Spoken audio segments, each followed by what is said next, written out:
Yang berani ngundang saya PAN, Pak. Ya. Kalau PKB selalu bilang, Gus kemahalan katanya.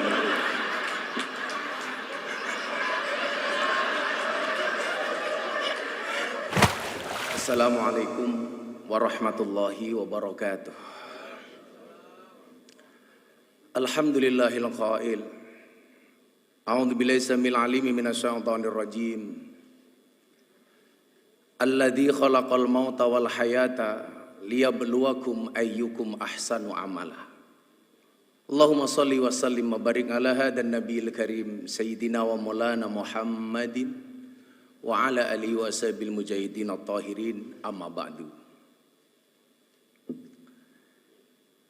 Yang saya muliakan Bapak Presiden Republik Indonesia Insinyur Haji Joko Widodo, yang mudah-mudahan Allah senantiasa jaga kesehatan beliau dan istiqomah dalam kebaikan dan kemaslahatan.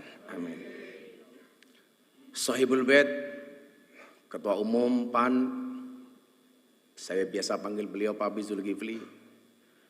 Betul Bapak, saya diprank sama ketum, mengundang saya dengan membatalkan sekian banyak acara saya atas nama Presiden.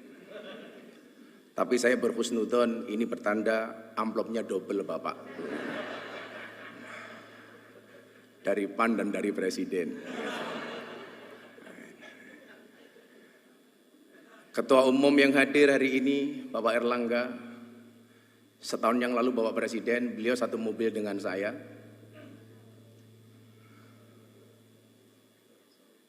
Beliau minta saran, Gus saya harus bagaimana? Waktu itu saya bilang, Pak Erlangga, tolong penampilan medsosnya agak gaul dikit, saya bilang. Dan ternyata kemudian dibuktikan sama beliau. Ketika Ronaldinho datang, ditanya, Ronaldinho, what is the best goal? Ronaldinho jawab, goal, Golkar, katanya. Waktu itu.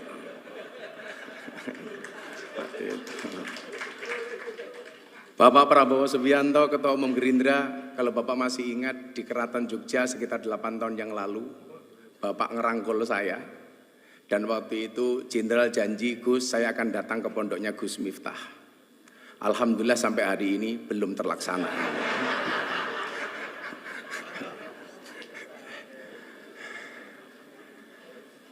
Ketua Umum PKB senior saya santri, dari saya kenal beliau dari Cak Imin, kemudian Gus Ami, sampai menjadi Gus Muhaimin.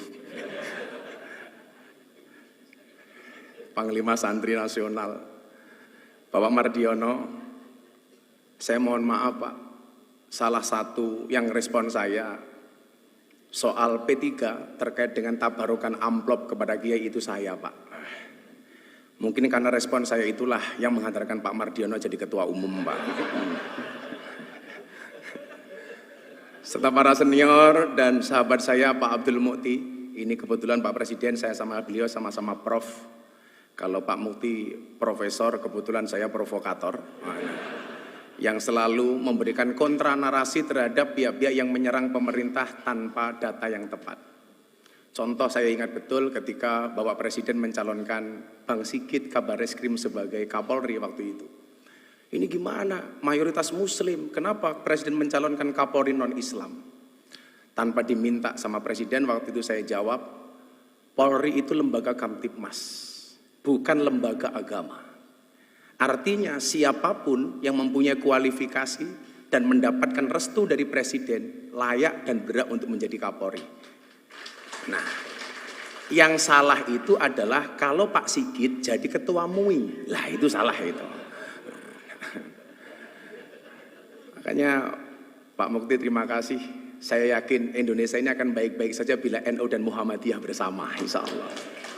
Kebetulan Pak Presiden, dulu Pak Presiden jadi wali kota, saya tinggal di masjidnya orang Muhammadiyah. Waktu itu saya jadi James Bond, jaga masjid dan kebon. 4,5 tahun saya di masjidnya Muhammadiyah. Alhamdulillah nggak ada masalah Bapak. Masalahnya cuma satu. Gara-gara saya ikut Muhammadiyah, saya kurus, berat badan saya hanya 40 kilo. Kenapa saya ikut Muhammadiyah kurus? Karena Muhammadiyah belas, nggak pernah ada selamatan Pak.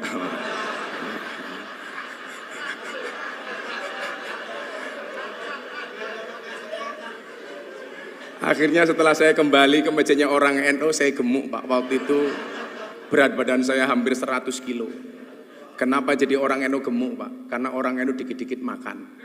Yasinan makan, tahlilan makan, sholawatan makan. Tetangganya sakit minta didoakan, makan. Yang sakit mati, makan lagi Pak itu. 7 hari gitu. Mungkin pertanyaannya begini, kan katanya Pak Jokowi NU, kenapa kok kurus? Nah, gitu. Kira-kira jawabannya adalah karena Pak Jokowi NU tapi bersimpati dengan Muhammadiyah. Bapak Ibu yang saya muliakan, beberapa hari yang lalu saya terenyuh. Ya, yang berani ngundang saya PAN Pak. Ya. Kalau PKB selalu bilang Gus kemahalan kan.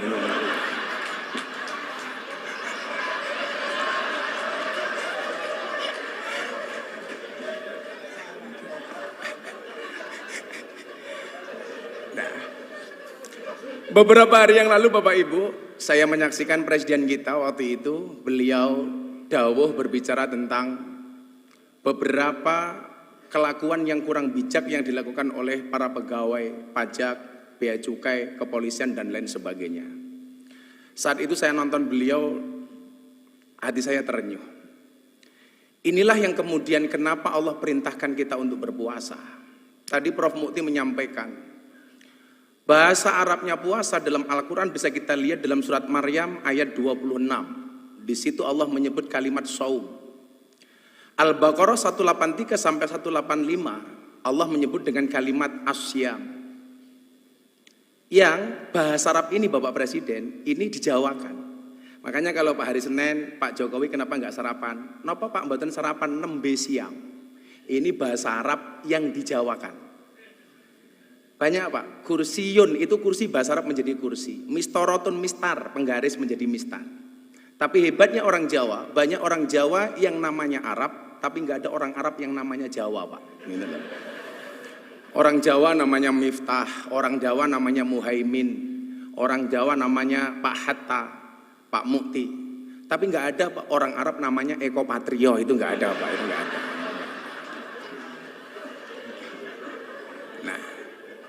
Nah Bapak Ibu, as-saum atau asyam ini dalam kitab Munjid disebut maknanya adalah al-imsak. Imsak itu artinya adalah menahan diri. Maka puasa itu mengajarkan kita untuk menahan diri, pengendalian diri, pengandalian jiwa. Tujuannya apa? Kalau tidak bisa baik minimal jangan jelek-jelek banget. Nah, kalau nggak bisa baik-baik banget minimal jangan jelek-jelek banget. Maka supaya kita terprovokasi dengan kebaikan itu, amal pahala dilipat gandakan 1000 kali lipat. Jadi kalau Anda khatam Quran bulan Ramadan sekali saja itu sama dengan khatam 1000 kali. Anda sedekah 1 sama dengan 1000. Makanya kemarin Presiden memberikan contoh, membayar zakat di Basnas. Ini menjadi contoh untuk kita semuanya. Tapi yang orang seling lupa, mohon maaf, bagaimana dengan keburukan? Tado'afatis sayyi'at kama tado'afatil hasanat. Berlipat gandanya keburukan sama dengan berlipat gandanya kebaikan. Artinya kalau kebaikan 1 dibalas 1000, keburukan juga sama. Maka hari ini mohon maaf kok Anda maling uangnya rakyat 1, itu sama dengan maling 1000. Hati-hati. Ibu-ibu membentak suaminya sekali di bulan Ramadan, hati-hati. Itu sama dengan membentak suaminya 1000 kali. Begitu juga sebaliknya. Makanya saya dulu sepakat ketika Bapak Presiden memberikan arahan di Rapimnas TNI Polri, Pak Prabowo, waktu itu beliau bilang, tolong WA grup para istri ini diawasi oleh suami. Jangan sampai suaminya aparatur negara, polisi, tentara, tapi istrinya terpapar dengan paham radikalisme. Ustadz-ustadz yang keras. Saya waktu itu bilang sama Mas Praktekno, Mas, dawuh Bapak Presiden bagus banget. WA grup para istri diawasi oleh suami. Pertanyaannya, emangnya suami berani? Gitu loh.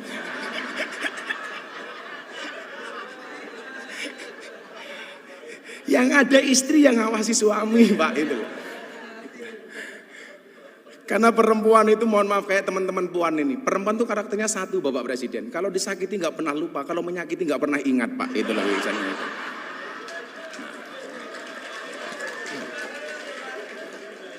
Ciri-cirinya biasanya jilbabnya putih, Pak. Gitu loh.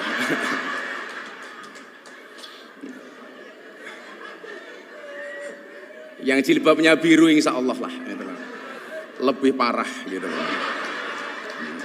Nah, maka kemudian supaya kita ini menjadi baik, Allah punya mekanisme.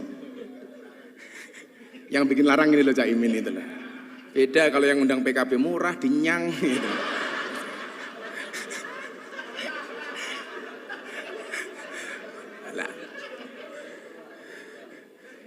Mekanismenya kenapa kok harus berpuasa Bapak Ibu?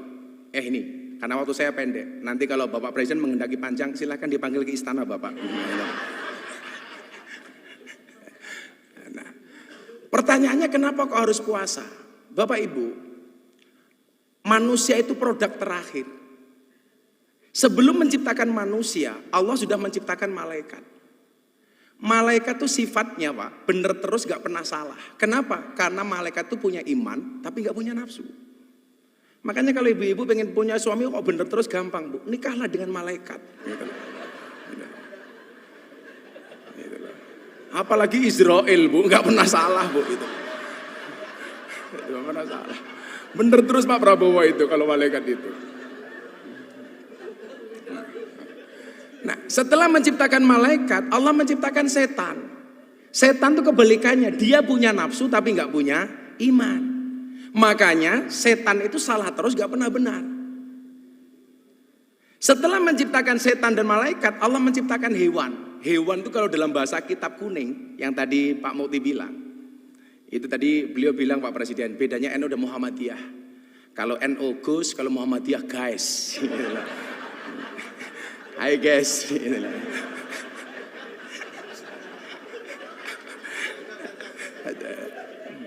Nah, ada hewan itu kalau dalam bahasa kitab disebut rumangkang, ada hewan satu galak. Hewan rumangkang itu hewan yang hanya memperturuti hawa nafsunya, dilambangkan seperti kambing, seperti celeng. Kemudian ada hewan yang suka mengganggu, menakut-nakuti, namanya satu galak, yang dilambangkan seperti anjing dan serigala.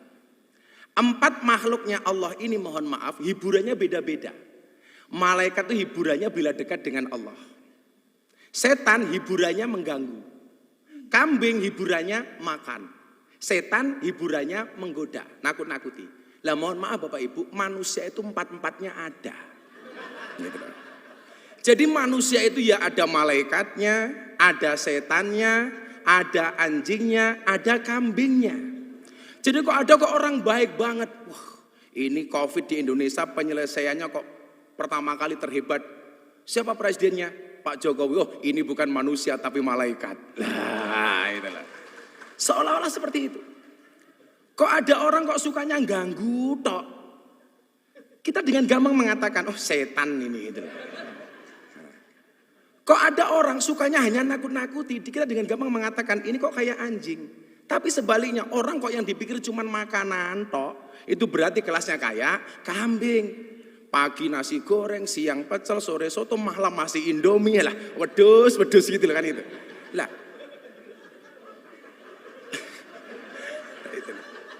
Lah mohon maaf Bapak Presiden. Orang itu kenapa berpuasa? Dipola seperti malaikat. Karena besok itu orang masuk surga itu sifatnya kayak malaikat. Malaikat itu nggak makan, nggak minum, nggak kumpul. Maka bulan Ramadan ini manusia dibuat seolah-olah seperti malaikat. Ada makanan nggak boleh makan, ada minuman nggak bisa minum, ada istri nggak boleh kumpul. Kenapa? Supaya kita mendekati sifat malaikat yang akhirnya pantas untuk masuk surga. Maka orang itu Pak kalau mau puasa pasti sakti. Kila makola, Ibu Presiden, Ibu Sujiatmi. Beliau rajin puasa, makanya sakti, punya anak presiden. Kebetulan anaknya juga rajin puasa seperti Bapak Presiden. Sehingga mohon maaf, jangankan manusia, hewan sekalipun kalau mau puasa itu sakti Pak. Contohnya ular Pak. Ular itu makan sekali puasa 1 bulan. Makanya dia dikasih senjata oleh Allah namanya bisa. Beda dengan kambing Pak. Kenapa dia mulutnya tidak sakti? Karena nggak pernah puasa Pak. Makan terus. Gitu. Makanya orang kan begitu dan kalau Pak Prabowo mungkin di hutan dulu ke zaman tentara sering melihat ular lah seperti itu. Nah, Sehingga kemudian apa? Kalau kita digigit kambing sama ular Pak, itu pasti lebih berbahaya digigit ular Pak. Digigit ular mati Pak, digigit kambing menglorotok Pak, itu loh, gak apa-apa ya. Itulah. Nah, maka kemudian apa? Disitulah kemudian Allah mengatakan ada salah satu da'awatin mustajabun. Ada 3 doa yang langsung dikabul oleh Allah. Yang pertama adalah da'watul madlum, doanya orang terzalimi. Terzalimi. Lah mungkin ya mohon maaf, orang yang doanya terzalimi itu mustajabah. Kenapa kok Indonesia makmur? Karena kita sering lihat Pak Jokowi itu sering dizalimi. Sering dibully Pak. Makanya kalau doa beliau mustajabah itu lumrah Pak, itu loh. Gitu loh. Makanya kalau Cak Imin pengen doanya mustajabah ya siap-siap saya zalimi Cak Imin itu.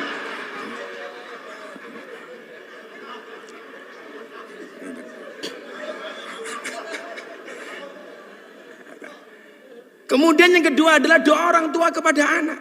Ini langsung istijabah oleh Allah. Makanya kalau sang ibu Bu Sujiatmi sering puasa, kemudian mohon maaf lisannya ini sakti Pak mustajabah, maka menghasilkan anak yang luar biasa. Saya selalu meyakini ora ono mulyane anak tanpa tirakate wong tua. Kemuliaan seorang anak itu berangkat dari tirakat orang tua. Saya lagi mengulik dari teman-teman saya di Solo. Dulu amalia Ibu Sujiatmi itu yang hebat apa? Sehingga melahirkan seperti Pak Jokowi. Ternyata salah satu amalianya adalah puasa. Karena doa terakhir yang dikabulkan oleh Allah dan pasti dikabulkan adalah da'watus shaim, doanya orang berpuasa. Maka ketika kita puasa inilah kemudian kita menjadi orang baik. Di situ Allah mengatakan innallaha yuhibbul muhsinin. Allah itu mencintai orang-orang yang baik. Kalau dia baik Pak nggak akan korupsi. Kalau dia baik nggak akan menyakiti hatinya rakyat. Kalau dia baik Pak nggak akan tersinggung. Restoran buka di siang hari di bulan Ramadan. Jangan malah teriak-teriak takbir. Waduh Pak, murah amat takbir hanya untuk nutup rumah makan. Kalau saya ketemu Pak Pizul ada rumah makan bukan takbir Pak, tapi traktir gitu Pak. Itulah alasan Bapak kenapa orang puasa itu mulutnya bau. Supaya orang puasa itu banyak diamnya. Maka bulan Ramadan itu yang perlu ditutup bukan restorannya tapi mulutnya. Kenapa? Karena puasa itu orang puasa itu tidak untuk dihormati, tapi akan melahirkan pribadi yang terhormat.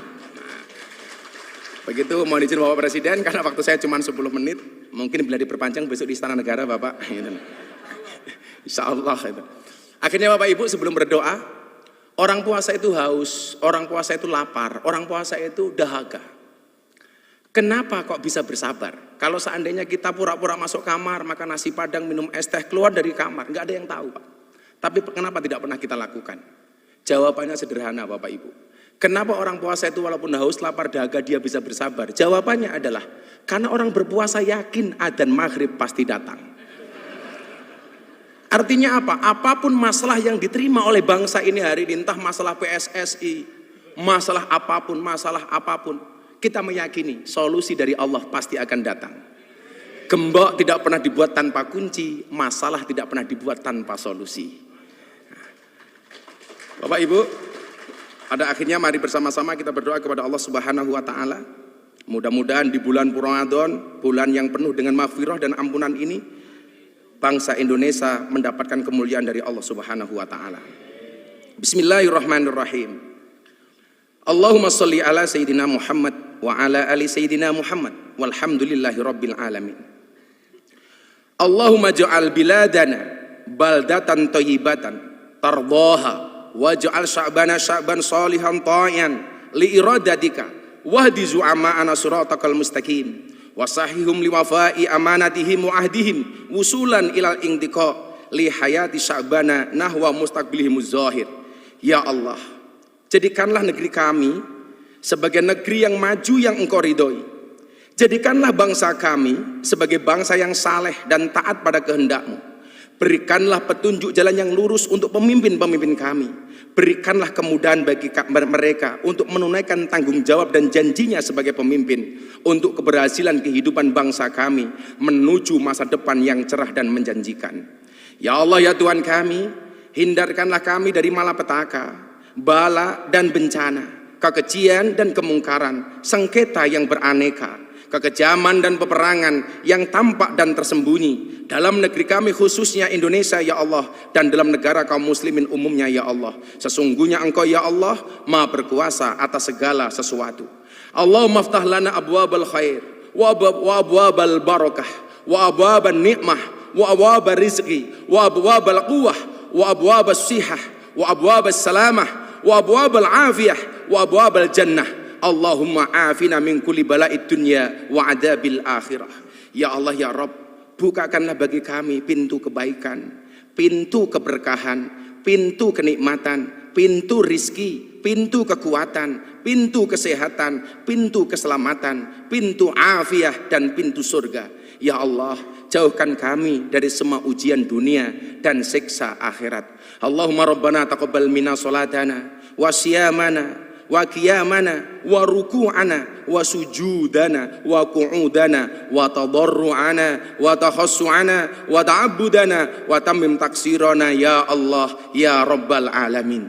Ya Allah ya Rabb, terimalah salat kami, terimalah puasa kami, terimalah rukuk kami, terimalah sujud kami, duduk rebah kami, kerendah dirian kami, kekhusyuan kami, pengabdian kami, dan sempurnakanlah apa yang kami lakukan selama kami menunaikan sholat ya Allah, Tuhan seru sekalian alam. Rabbana atina fid dunya hasanah wa fil akhirati hasanah wa qina adzabannar walhamdulillahi rabbil alamin. Bapak Ketua Umum Partai,